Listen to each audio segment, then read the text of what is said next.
হে ভগবান শঙ্কর, আপনি ভক্তদের ও আপনার ভূত পাবন স্বরূপ ভক্তদের কাছে প্রকট হন। আপনি ভক্তদেরকে সংসার বন্ধন থেকে মুক্তি দেন, কিন্তু অভক্তদের মায়ার বন্ধনে আবদ্ধ করেন। কিন্তু কেন? ওং শ্রী হরি। আজকের আলোচ্য বিষয় শ্রীমদ্ ভাগবতে বর্ণিত পঞ্চম স্কন্ধে সপ্তদশ অধ্যায়ে গঙ্গার বিবরণ ও ভগবান শঙ্করকৃত শঙ্কর্ষণ দেবের স্তুতি। সুখদেব বললেন, রাজন, যখন বলি রাজার যজ্ঞশালায় স্বয়ং যজ্ঞরূপী ভগবান বিষ্ণু ত্রিলোককে পরিমাপ করার জন্য চরণ প্রসারিত করেন, তখন তার বাম পদের অঙ্গুষ্ঠের নখের আঘাতে ব্রহ্মাণ্ড কটাহের উপরিভাগে বিতীর্ণ হয়ে গিয়েছিল। ওই ছিদ্র পথে ব্রহ্মাণ্ডের বহির্ভাগের যে জলধারা ভিতরে প্রবিষ্ট হয়, সেই জল তার চরণ কমলকে ধৌত করার ফলে চরণ লগ্ন কুমকুম তার সঙ্গে মিশে যায়, তাই তার রং লাল হয়ে যায়। সেই নির্মল জলধারার সংস্পর্শে সংসারের সর্বপাপ দূর হয়ে যায়, কিন্তু সেটি সর্বদাই নির্মল থাকে। প্রথমে তাকে অন্য কোনো নামে অভিহিত করা হয়নি, তাকে ভগবৎ পদীয় বলা হতো। হাজার যুগ অতিবাহিত হওয়া যাওয়ার পর সেই জলধারা স্বর্গের শিকড় দেশে ধ্রুবলোকে অবতীর্ণ হয়, যে ধ্রুবলোককে বিষ্ণুপদ বলা হয়ে থাকে। বীরব্রত পরীক্ষিত সেই ধ্রুবলোকে রাজা উদ্যানপাদের পুত্র পরম ভাগবত ধ্রুব বাস করেন। তার ভক্তির ভাব নিয়ত বৃদ্ধিশীল। সেই ভক্তিযোগে তিনি এই আমাদের কুল দেবতা শ্রীহরির চরণামৃত এই মনে করে আজও পর্যন্ত অত্যন্ত আদরে সেই জল নিজের মস্তকে ধারণ করেন। সেই সময় প্রেমাবেশে তার হৃদয় গদগদ হয়ে ওঠে। উৎকণ্ঠার কারণে অবশ নির্মিলিত তার দুটি নয়ন কমল থেকে নির্মল অশ্রুধারা নির্গত হতে থাকে এবং শরীরে রোমাঞ্চ দেখা দেয়। এরপরে আত্মনিষ্ঠ সপ্তর্ষিগণ সেই জলধারার মাহাত্ম্য অবগত হয়ে ইনি তপস্যার চরম সিদ্ধি, এই ভাবনায় মুমুখ ব্যক্তি যেমন সমাগত মুক্তিকে পরম আগ্রহে গ্রহণ করেন, তেমন ভাবে তাকে মহাসমাদরে আজ পর্যন্ত নিজেদের জটাজুটে ধারণ করে আছেন। এই ঋষিবৃন্দ সম্পূর্ণ নিষ্কাম সর্বাত্মা। ভগবান বসুদেবের প্রতি অচলা ভক্তিকেই পরম সম্পদ মনে করে এরা অন্য সব কামনা ত্যাগ করছেন। এমনকি আত্মজ্ঞানকেও এরা ভক্তির তুলনায় অত্যন্ত তুচ্ছ বলে মনে করেন। সেখান থেকে গঙ্গা দেবী কোটি কোটি বিমানে পরিকীর্ণ আকাশের পথে অবতীর্ণ হন এবং চন্দ্রমণ্ডলকেও প্লাবিত করে সুমেরু শিখরে অবস্থিত ব্রহ্মপুরীতে নিপতিত হন, সেখানে তিনি সীতা, অলকানন্দা, চক্ষু এবং ভদ্রা নামে 4 ধারায় বিভক্ত হন এবং পৃথক পৃথক ভাবে চারিদিকে অগ্রসর হয়ে শেষে নদ নদীর অধীশ্বর সমুদ্রে মিলিত হন। এদের মধ্যে সীতা ব্রহ্মপুরী থেকে বহির্গত হয়ে প্রথমে কেশর পর্বতের সর্বোচ্চ শিখর সমূহে অবতীর্ণ হয়ে ক্রমে নিম্নাভিমুখী গতিতে গন্ধমাদন পর্বতের শৃঙ্গারাজির উপর নিপতিত হয়ে ভদ্রস্ব বর্ষকে প্লাবিত করে লবণ সমুদ্রে মিলিত হয়েছেন।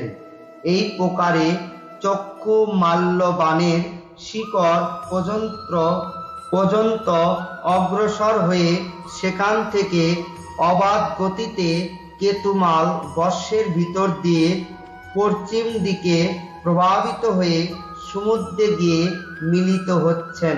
ভদ্রা মেরু পর্বতের শিকড় থেকে উত্তর দিকে নিপতিত হয়ে এক পর্বত থেকে অন্য পর্বতে প্রবাহিত হয়ে শেষে শৃঙ্গবান পর্বতের শিকড় থেকে নিম্নে পতিত হয়ে উত্তর কুরু দেশের মধ্যে দিয়ে উত্তর দিকে গমন করে সমুদ্রে মিলিত হন।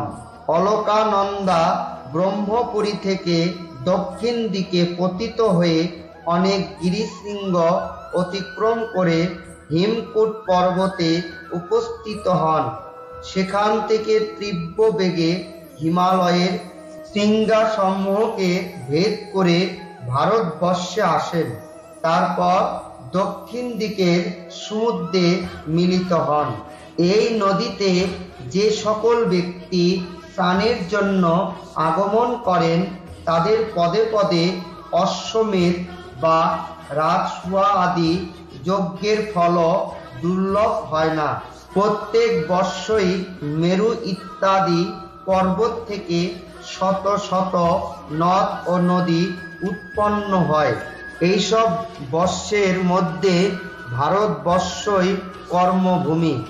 বাকি 8টি বর্ষ কেবল স্বর্গবাসী পুরুষগণের স্বর্গভোগের পর অবশিষ্ট পুণ্যফল ভোগের স্থান। এই জন্য এগুলিকে ধরাধামের স্বর্গ বলা হয়ে থাকে। এই সকল বর্ষের দেবতুল্য মানুষদের আয়ু মনুষ্যী গণনা অনুসারে 10,000 বৎসর হয়ে থাকে। তাদের শরীরে 10,000 হাতির বল এবং বজ্রের মতো সুদৃঢ় শরীরে যে শক্তি, যৌবন ও উল্লাস হয়, তার কারণে তারা অনেক দিন পর্যন্ত মৈথুন আদি শেষে ভোগ সমাপ্ত হয়ে গেলে যখন তাদের আয়ুর আর মাত্র 1 বছর বাকি থাকে তখন তাদের স্ত্রীরা গর্ভবতী হন। এইভাবে সেখানে সর্বদাই ত্রেতাযুগের মতো কালও বর্তমানে থাকে।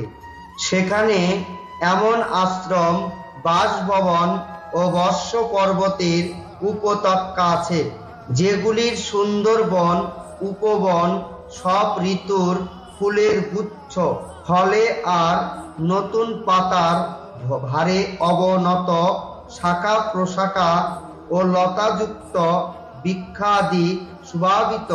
সেখানে নির্মল জলে ভরা এমন জলাশয় আছে যেখানে বহু প্রকারের নতুন পদ্ম ফুটে থাকে, আর সেই পদ্মের গন্ধে আনন্দিত হয়ে রাজহংস, জলমোরক, কারব্য, সারস ও চক্রবাক প্রভৃতি পাখিরা বিচিত্র কলধ্বনি করে এবং বিভিন্ন প্রকারের ভ্রমর উন্মত্ত হয়ে মধুস্বরে গুঞ্জন করে।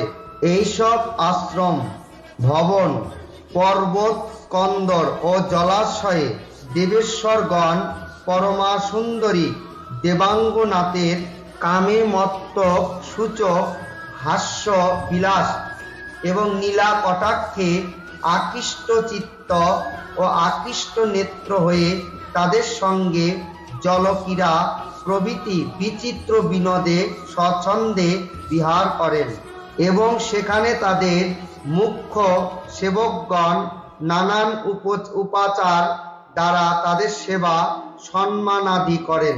এই নববর্ষই পরম পুরুষ ভগবান নারায়ণ সেখানকার লোকদের প্রতি অনুগ্রহ করার জন্য বিভিন্ন বিভিন্ন বিগ্রহে আজও বিরাজ করছেন।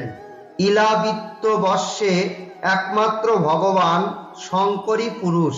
পার্বতী দেবীর অভিশাপের কথা যিনি জানেন, তেমন কোনো দ্বিতীয় পুরুষ সেখানে প্রবেশ করেন না, কারণ সেখানে যে যায় সেই স্ত্রী রূপ ধারণ করে।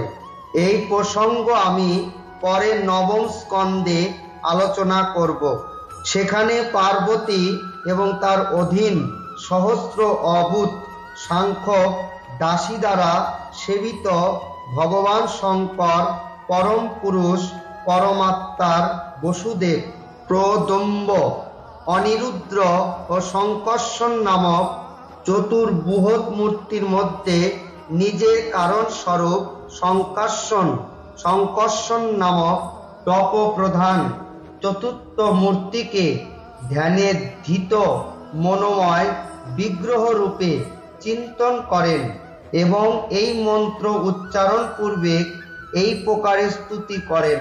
ভগবান শঙ্কর বললেন, ওং, যার থেকে সকল গুণের প্রকাশ হয়, সেই অনন্ত এবং অব্যক্ত মূর্তি ওঙ্কার স্বরূপ পরম পুরুষ শ্রী ভগবানকে নমস্কার। হে ভজনীয় প্রভু, আপনার চরণ কমল ভক্তদের আশ্রয়স্থল এবং আপনি স্বয়ং সমগ্র ঐশ্বর্যের পরম আশ্রয়।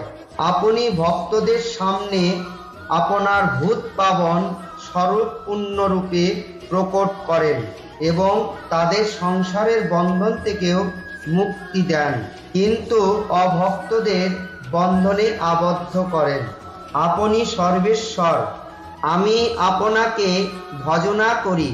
হে প্রভু, আমার ক্রোধ বেগকে জয় করতে পারেননি এবং আমাদের দৃষ্টি সেই কালে পাপে লিপ্ত হয়, কিন্তু আপনি তো সংসারকে নিয়ন্ত্রণ করার জন্য নিরন্তর সাক্ষীরূপে তার সকল ব্যাপার অবলম্বন করেন। তা সত্ত্বেও আমাদের প্রতি আপনার যে দৃষ্টি, তার উপরে ওই মায়িক বিষয়সমূহ তথা চিত্তের ভিত্তিসমূহের নামমাত্র প্রভাব পড়ে না। এই অবস্থায় নিজের মনকে বশীভূত করতে ইচ্ছুক এমন কোনো ব্যক্তি আছে যে আপনার আরাধনা করবে না? যাদের কাছে আপনি মধু, আসবারাদি পানে আরক্ত নয়ন এবং মত্তরূপে প্রতিভাত হন, তারা মায়ার বশীভূত হয়ে এইরূপ মিথ্যা দর্শন করে এবং আপনার চরণ স্পর্শেই নাগ বধূদের চিত্ত চঞ্চল হয়ে ওঠে বলে লজ্জার বশে তারা আপনার পূজা করতে অসামর্থ্য হয়। বেদ মন্ত্র সকল আপনাকে এই বিশ্বের সৃষ্টি, স্থিতি ও সংহারের কারণ বলে থাকে, কিন্তু আপনি এই তিন বিকার বিরহিত, এই জন্য আপনাকে অনন্ত বলা হয়। আপনার সহস্র মস্তকের উপরে একটি শস্যের দানার মতো এই ভূমণ্ডল অবস্থিত আছে। আপনি তো জানতে পারেন না যে সেটি কোনখানে রয়েছে। আপনি তো জানতে পারেন না যে সেটি কোনখানে রয়েছে, যার থেকে উৎপন্ন হয়ে আমি অহং তত্ত্ব রূপ নিজের ত্রিগুণময় তেজ থেকে দেবতা, ইন্দ্রিয় এবং ভূত সকল সৃষ্টি করে থাকি এবং বিজ্ঞানের আশ্রয় স্বয়ং ব্রহ্মাও আপনারই মহতত্ত্ব নামক প্রথম গুণময় স্বরূপ। হে মাহাত্মন মহতত্ত্ব, অহংকার এবং ইন্দ্রিয়াভিমানী দেবতা, ইন্দ্রিয় সকল এবং পঞ্চভূত ইত্যাদি আমরা সবাই সুতো দ্বারা বদ্ধ বিহঙ্গের মতো আপনার ক্রিয়াশক্তির বশীভূত হয়ে আপনার কৃপাতেই এই জগতের রচনা করে চলছি। এই মায়া আপনার দ্বারা রচিত সত্তাদি গুণসৃষ্টি বস্তু সকলে মোহিত হয়ে লোক সকল কদাপি কর্মবন্ধনে আবদ্ধকারিণী। আপনার এই মায়াকে জানতে পারলে তার থেকে মুক্তির উপায় সহজে তাদের বোধগম্য হয় না। এই জগতের উৎপত্তি এবং লয় আপনারই রূপ। এই রূপ আপনাকে আমি বারবার নমস্কার করি। শ্রী মহর্ষি বেদব্যাস প্রণীত পরমহংসী সংহিতা শ্রীমদ্ ভাগবত মহাপুরাণের পঞ্চম স্কন্ধে সপ্তদশ অধ্যায়ের গঙ্গা অনুবাদ সমাপ্ত।